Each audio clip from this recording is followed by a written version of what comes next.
All right, let's dig into this invisible force behind customer loyalty. We're going to focus today on fitness members. Why do some people stick around for years, become regulars, while others just disappear? Yeah, it's a big question. And we're diving deep, looking at research, including some really interesting stuff from 2025 to understand it. And our goal here is really to get to the heart of the point pressure effect, PPE for short. Exactly, PPE. It's that psychological kick you feel when you realize a goal is actually within reach. Okay. It gives you this almost like irresistible urge to just get it done. It's based on that old idea, the goal gradient hypothesis, but applied now. Can you give us a concrete example? Something everyone gets. Sure. Think about airline loyalty programs. Yeah. You're chasing that next tier status. Right. You don't necessarily love taking that extra flight.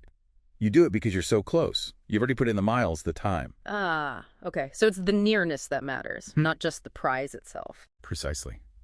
It powers so many loyalty schemes, whether you're talking miles or, muscle gains at the gym. But wait, if it's just about being close to a reward, wouldn't people just jump to whichever brand offers the easiest next step? Why stick with one gym? That's the million-dollar question, right? Yeah. And this is where some newer research, especially work by Ari and Dar in 2025, really shed light on things. Okay, what did Dar find? The big insight.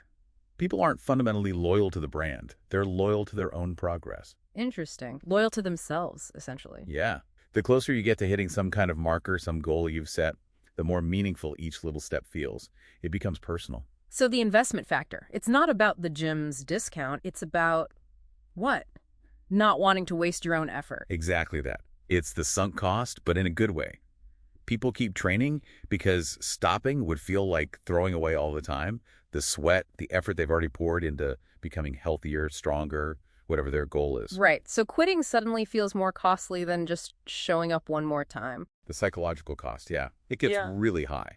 Okay, so they hit the milestone. They complete their 100th class or whatever. What happens then? You mentioned Dar coined a term, the rewarded behavior effect. Yes, the rewarded behavior effect. It's that immediate rush, that, neurochemical buzz of pride you feel, that sense of accomplishment. It gets hardwired. That feeling gets tied permanently to the place where it happened, the people who saw it. That's the moment retention really locks in. So it's not just ticking a box, it's an emotional, almost chemical anchor.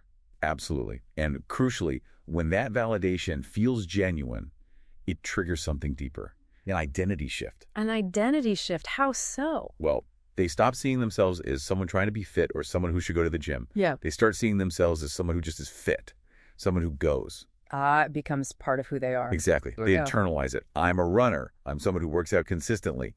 And that identity, that's way more powerful, way stickier than any membership contract could ever be. Okay, this is fascinating. So if progress is the real product here and PPE is the trigger, how do we actually use this? For anyone listening who runs a gym or even just wants to motivate themselves, we need practical steps. Right. And crucially, these need to feel good, not like pressure. It's about celebrating progress, not just pushing harder. Makes sense. Okay, application number 1. First, visualize the almost there. Don't just track things behind the scenes. You need to show people how close they are. Make the gap visible. Create that little psychological itch, you said. Yeah. Telling someone, hey, great job. That was workout 48. Only 2 more till you hit the big 5-0. That works. It taps into the effort they've already made and pulls them forward. Activates that PPE. Okay. Visualize the almost there. Got it. What's number 2? Second, celebrate the chapters, not just the whole book. We focus too much on the huge 6-month transformations. Those are great, but they're far away. Right. Need intermediate goals to keep the PPE active. Exactly. Think about it, sticking with it consistently for a solid month.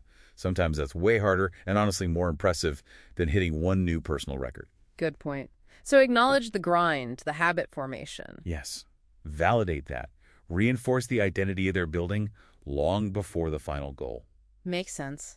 And the third application? Third, engineer reflection moments. This one often needs a coach or trainer. It's about getting people to see their own progress. How do you engineer that? You need to prompt them. Ask the killer question, especially after a really tough workout they just crushed. Which is? Simple but powerful. Could you have done that 3 months ago? Forces an internal comparison. Instant proof of progress. Right. Instant internal validation. It cements that feeling, that new identity, right there in the moment. They realize, wow, I have changed. So pulling it all together, pretension isn't really about fancy marketing or discounts.